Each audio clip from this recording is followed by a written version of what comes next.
Assalamualaikum warahmatullahi wabarakatuh. Salam sejahtera bagi kita semua. Om Swastiastu, Namo Buddhaya, salam kebajikan. Halo teman-teman semuanya, kembali lagi dengan saya Ita Uliasari, mahasiswa Pendidikan Informatika kelas 5AB dengan nomor induk mahasiswa 200631100021. Pada video kali ini saya akan bahas mengenai pengenalan NLP. NLP itu merupakan singkatan dari Natural Language Processing. Apa saja yang akan saya bahas mengenai materi pengenalan NLP pada video kali ini? Ada 5 pembahasan atau topik bahasan. Yang pertama yaitu apa itu NLP, kemudian sejarah NLP, ketiga cara kerja NLP, keempat pentingkah NLP itu dalam kehidupan kita sehari-hari, dan yang terakhir yaitu penerapan NLP. Nah, kita masuk pada poin pembahasan yang pertama, yaitu tentang apa itu NLP.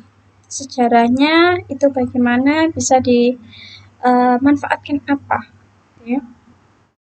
Natural Language Processing atau NLP adalah bentuk kecerdasan buatan atau artificial intelligence yang memungkinkan manusia berinteraksi dengan komputer menggunakan percakapan.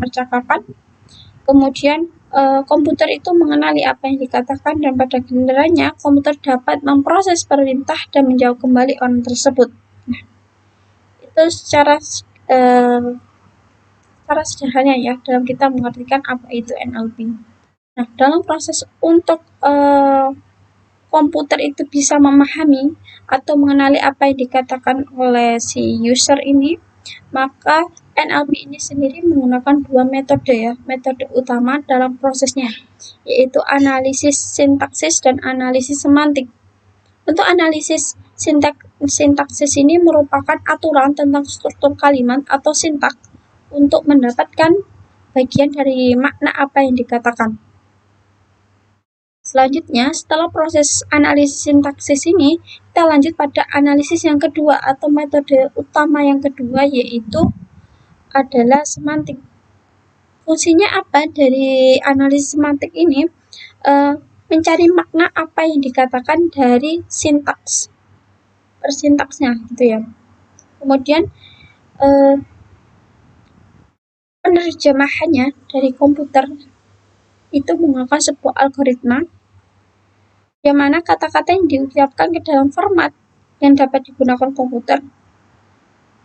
Setelah itu, dalam proses pengenalan NLP-nya sendiri itu ada beberapa kendala atau beberapa kekurangan gitu ya. Kekurangan yang setiap perubahan atau perkembangan teknologi informasi itu selalu ada pembaruan dari kekurangan ini, yaitu adalah kesulitan mendeteksi nuansa percakapan seperti sarkasme, pengucapan bahasa gaul, contohnya seperti itu, menggumam atau gagap bicara. Lanjut pada topik pembahasan yang kedua, yaitu tentang sejarah NLP. Sejarah NLP ini dimulai kapan sih penemuannya dan siapa penemunya? Nah, ini diawali pada tahun 1900-an oleh seorang profesor linguistik Swiss bernama Ferdinand de Saussure.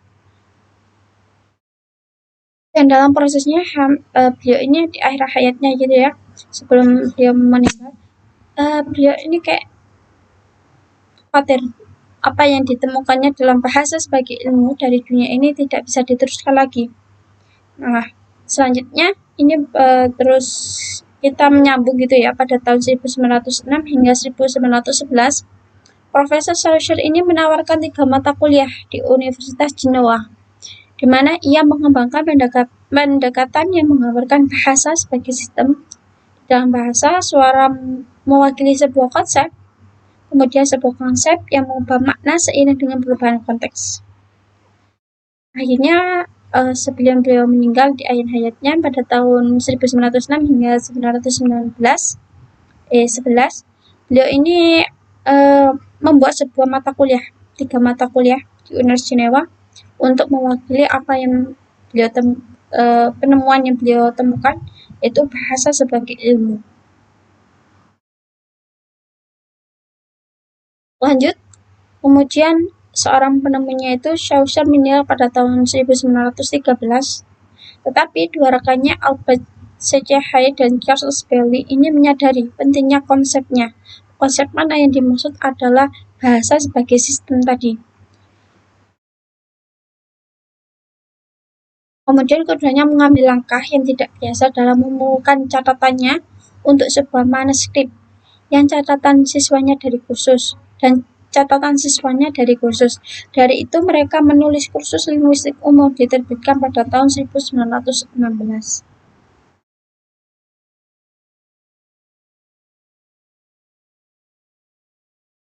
Oke, selanjutnya pada tahun 1950, nah ini setelah adanya dua terbitan tadi, yaitu tentang sebuah penerbitan buku yang berisi catatan dan atau manuskrip ya dari Chaucer itu dan catatan siswa dari kursus, terbitlah sebuah buku. Buku itu meletakkan dasar untuk apa yang kemudian disebut pendekatan strukturalis, dimulai dengan linguistik dan kemudian berkembang ke bidang lain termasuk komputer. Pada tahun itu berarti sebuah perkembangan dimulai ya tentang adanya visioner perubahan atau penciptaan teknologi-teknologi baik tentang evolusi komputer dan lain sebagainya. Kita lanjut pada tahun 1950. Alan Turing menulis makalah yang menjelaskan tes untuk mesin berpikir.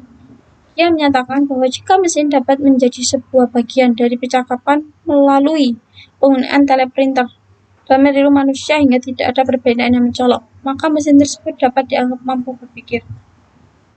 Tak lama setelah itu, pada tahun 1952, model Hodgkin-Huxley menunjukkan bagaimana otak menggunakan neuron dalam membentuk jaringan listrik. Peristiwa ini membantu menginspirasi ide artificial intelligence atau AI, kemudian menginspirasi natural language processing dan evolusi komputer.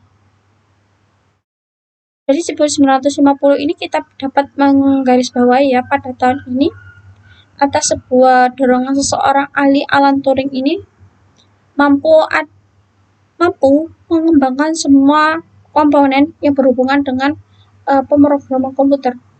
Kemudian linguistiknya, yang mana dalam perkembangan yang ditulis oleh Hodgkin adalah model Hodgkin-Huxley ini mampu menciptakan sebuah perkembangan baru dalam dunia artificial intelligence, natural language processing, dan evolusi komputer.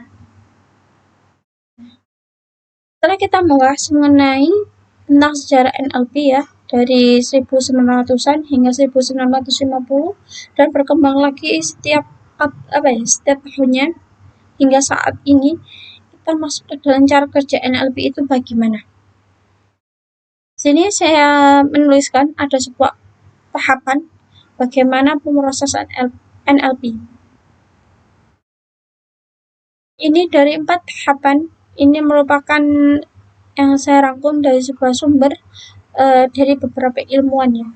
Dan keempat tahapan ini sama juga digunakan oleh para ilmuwan tersebut. Yang pertama tahapan tokenisasi, kemudian ada tahapan part of speech staging, kemudian tahapan ketiga stemming dan remediation, dan yang terakhir ada stop or removal. Yang pertama tentang tokenisasi. Tokenisasi itu apa? Yaitu memecah teks menjadi unit semantik yang lebih kecil atau klausa tunggal. Artinya dalam sebuah dokumen itu, dokumen tersebut dipecah menjadi beberapa teks. Jadi lebih kecil atau sebuah klausa tunggal. Setelah itu, kita masuk tahap yang kedua, part of speech staging, yang mana menandai kata sebagai kata benda, kata kerja, kata sifat, kata keterangan, dan kata lain sebagainya. Artinya dalam tahapan ini, kata-kata atau klausa tunggal tadi sudah dikelompokkan menjadi sebuah jenis. Tahapan yang kedua yaitu part of speech staging, yang mana di sini artinya menandai kata sebagai kata benda, kata kerja, kata sifat, atau kata keterangan, dan lain sebagainya. Artinya klausul tunggalnya yang sudah kita tokenisasi di awal tahapan tadi, kita sudah digolongkan dalam tahapan part of speed staging ini. Sudah digolongkan ke dalam bentuk kata apa ini dalam klausul tunggal tersebut. Selanjutnya, setelah kita sudah menggolongkan ke dalam jenis kata apa dari setiap klausul tunggalnya itu, kita masuk pada proses stemming dan lemmatization. Artinya menstandarisasi kata-kata dengan mereduksi ke bentuk akarnya. Contoh dalam stemming ini adalah kita mencari, semisal ada salah satu kalimat kata memakan, itu merupakan kata kerja gitu ya. Nah, kata akarnya itu, bentuk akarnya dari memakan itu apakah akar? Maka di situ kita sudah mampu melakukan proses stemming atau lemmatization. Nah, tahapan yang terakhir yaitu adalah store word removal. Artinya, menyaring kata-kata umum yang menambah sedikit atau tidak ada informasi unik. Misalnya, preposisi, dan artikel. Removal store word removal ini adalah kita menghapus kata hubung. Itu ya, lebih sederhananya menghapus kata hubung. Mesti dan, ketika, sebuah, dan lain sebagainya ya. Kata hubung seperti itu.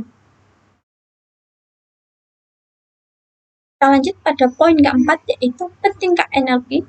Dari sebuah tahapan, kemudian sejarah, dan apa itu NLP, saya bertanya, apa pentingkah NLP itu dalam kehidupan kita sehari-hari? Saya rasa saya sebagai mahasiswa yang masih atau memanfaatkannya, proses kecanggihan NLP ini dalam kehidupan bidang pendidikan, saya rasa perlu, gitu ya. Karena sebagai seorang yang mampu dan tahu untuk menggali informasi tentang NLP itu sendiri, kemudian tahu tentang manfaatnya apa saja, saya rasa ini emang benar-benar dibutuhkan bagi saya sebagai seorang di dalam dunia pendidikan gitu ya. Tapi di sini saya akan mengambil sebuah contoh yang berbeda dari apa yang ada dalam bidang saya di dalam bidang pendidikan. Di sini saya akan mengambil sebuah contoh salah satu bidang di dalam kehidupan kita sehari-hari, yaitu bidang bisnis. Kenapa? Karena dapat digunakan untuk menganalisis data teks dalam jumlah besar. Bisnis itu berbagai macam bentuknya, baik itu secara online ataupun secara media luring dan lain sebagainya dalam proses berbisnis. Nah, dalam berbisnis itu ada jumlah data besar, yaitu ada sebuah komentar media sosial ya, baik itu yang menggunakan media sosial, kemudian tiket dukungan pelanggan, ulasan online, laporan berita, dan banyak lagi. Nah, dari data tersebut, kita mampu memanfaatkan kecerdasan NLP dalam mengolah data tersebut.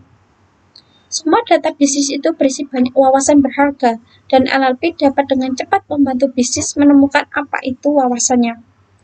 Ini dilakukan dengan membantu mesin memahami bahasa manusia dengan cara yang lebih cepat, lebih akurat, dan lebih konsisten daripada agen manusia. Ada salah satu kalimat di sini. Ini dilakukan dengan membantu mesin memahami bahasa manusia itu sendiri dengan cara yang lebih cepat, akurat, lebih konsisten dari agen manusia. Tetapi saya dari informasi ini juga tidak menyalahkan dan tidak bagaimana-mana. Tapi yang perlu saya tegaskan lagi, kita sebagai manusia, kita wajib untuk memberdayakan sumber daya apa yang sudah kita punya. Kita wajib memperkaya apa yang sudah kita peroleh dari kuasa Tuhan Yang Maha Esa gitu ya, dengan pikiran, kemudian tenaga, dan ide-ide yang luar biasa yang kita miliki. Jangan sampailah NLP ini menjadi sebuah mesin yang dapat dalam tanda kutip ya mampu membodohi manusia ya, dalam istilah seperti itu, atau memperbudak manusia dalam hal pengoptimalan sumber dayanya.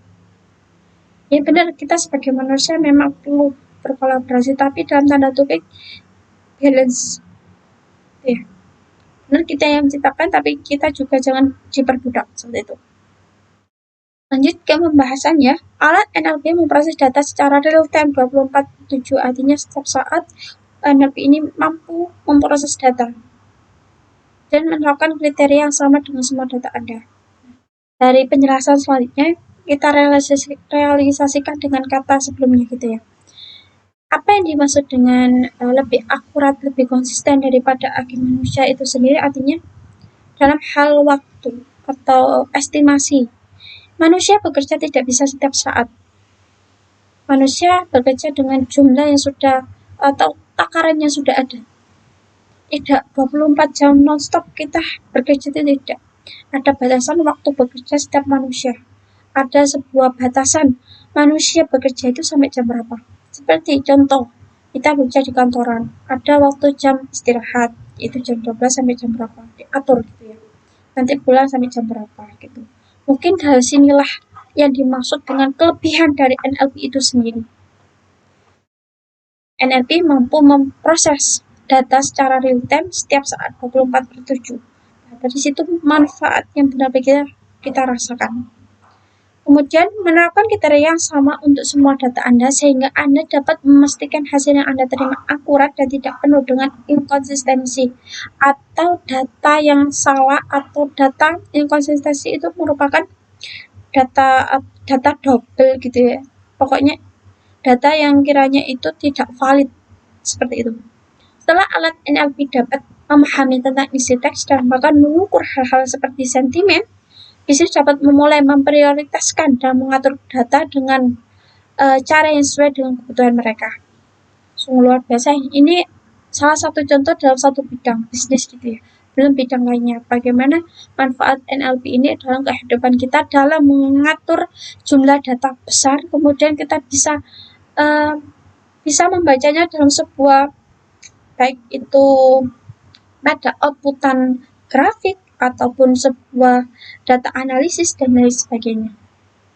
Dan itu manfaatnya luar biasa sekali gitu ya. Bisa menghemat waktu kita dalam kita, semisal kita cuma biasanya tanpa NLP itu kita bisa mencari sebuah data itu dengan mengartikannya selama beberapa bulan. Tapi dengan adanya NLP ini kita bisa mungkin besok saja sudah bisa mendapatkan hasil dari data yang sudah kita terima gitu ya. Selanjutnya kita membahas mengenai penerapan NLP. NLP itu penerapannya dalam apa saja sih gitu ya. Di sini saya ada 5 contoh. Yang pertama itu ada dalam konteks klasifikasi teks. Klasifikasi teks adalah salah satu tugas NLP paling besar dan terdiri dari menetapkan kategori atau tag ke teks berdasarkan isinya. Model klasifikasi dapat melayani tujuan yang berbeda. Misalnya, ini pemecahannya gitu ya. Yang pertama ada analisis sentimen, kemudian klasifikasi topik, dan deteksi niat. Lalu untuk analisis sentimen, klasifikasi topik, deteksi niat ini artinya dalam artian ini NLP ini bekerja dalam analisis apa yang ada di dalam sebuah dokumen gitu ya. Misal kita punya beberapa dokumen, kemudian dokumen itu benar kita berasal dari bidang bisnis, tapi dokumen itu tidak selamanya tentang bisnis itu sendiri gitu ya. Ada hal-hal yang sifatnya di luar bisnis tapi itu memiliki sebuah relasi dengan bisnis tersebut.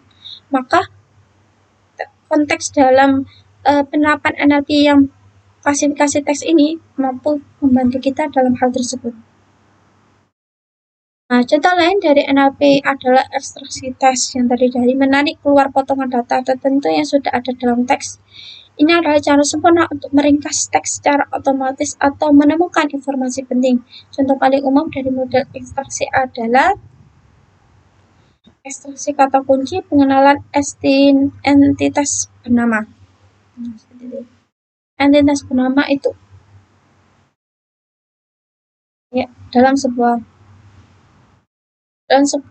topik gitu ya. Pemrograman biasanya akan membangun sebuah seperti apa ya, layangan situs web. Dan situs web kemudian ada sebuah pemrograman software gitu. Maka pengenalan entitas bernama ini perlu menggunakan NLP ya, karena di situ mampu meringkas secara rinci tentang model apa yang diringkas dalam teks tersebut. Nah, selanjutnya ada mesin penerjemahan. Ini adalah salah satu masalah pertama yang ditangani oleh peneliti NLP. Alat terjemahan online seperti Google Terjemahan ya, contohnya, menggunakan teknik natural language processing yang berbeda untuk mencapai tingkat akurasi manusia dalam menerjemahkan ucapan dan teks ke bahasa yang berbeda. Model penerjemah khusus dapat dilatih untuk domain tertentu guna memaksimalkan keakuratan hasil. Contoh penerapan NLP adalah mesin penerjemahan. Mesin penerjemahan ini sudah kita tahu ya, banyak kita gunakan, sering kita gunakan dalam kehidupan sehari-hari. Contoh Google Translate, kemudian ada Google Management, seperti itulah. Ini merupakan penerapan dari NLP itu sendiri. Kita mampu mengenali ya manfaatnya yang begitu besar. Nah, kemudian ada yang keempat, pemodelan topik, yang artinya ini mirip dengan klasifikasi topik gitu ya. Contohnya, language propagation ini menemukan topik yang relevan dalam sebuah teks dengan melompokan teks dengan kata dan ekspresi yang serupa. Karena Anda tidak perlu membuat daftar teks yang telah ditentukan sebelum atau menandai data apapun. Ini adalah opsi yang baik untuk analisis eksplorasi saat Anda belum terbiasa dengan data Anda. Pemodelan topik. Semisal kita memiliki sebuah topik dalam bentuk teks, dokumen, atau apalah ya. Kemudian kita menggunakan NLP pemodelan konteksnya itu pemodelan topik. Maka di sini kita memiliki bisa menghemat waktu kita dalam ada banyak sekali dokumen, ribu-ribu dokumen gitu ya yang kita punya. Kemudian kita menerapkan pemodelan topik ini secara ringkas, maka akan keluar sebuah outputan yang itu merupakan ringkasan dari semua atau seluruh dokumen yang kita punya, ribu-ribuan tadi itu. Itu manfaat yang luar biasa sekali NLP dalam kehidupan kita. Meskipun mungkin dari orang-orang awam yang tidak terlalu mengenal NLP secara dekat atau secara dalam, NLP itu apa sih? Cuma tahunya ya seputar tentang Google Translate atau apa gitu. Tapi lebih dari itu, orang yang sudah mengenal dan paham betul cara penggunaannya, maka itu sangat luar biasa impact bagi mereka yang menggunakannya. Lanjut ke penerapan NLP yang terakhir, yaitu Natural Language Generation atau NLG. Ini tugasnya adalah menganalisis data tidak terstruktur dan menggunakannya sebagai input untuk membuat konten secara otomatis. Ini dapat digunakan untuk menghasilkan jawaban otomatis, menulis email, dan bahkan buku. Dari itu tadi, dari kelima penerapan NLP, mungkin teman-teman semuanya melihat video ini akan bisa memanfaatkan NLP itu sebaik mungkin. Dan untuk penerapannya itu bagaimana, itu bisa kalian lihat ya dari beberapa sumber, baik itu jurnal, artikel, karya ilmiah, ataupun itu sebuah web. Itu banyak sekali bagaimana cara penerapannya gitu ya dalam berbagai bidang. Dalam pendidikan juga ada, kesehatan, bisnis, kemudian layanan masyarakat, dan lain sebagainya. Mungkin itu saja yang saya sampaikan. Apabila ada salah kata dalam pengucapan atau penjelasan, saya minta maaf. Saya akhiri. Wassalamualaikum warahmatullahi wabarakatuh.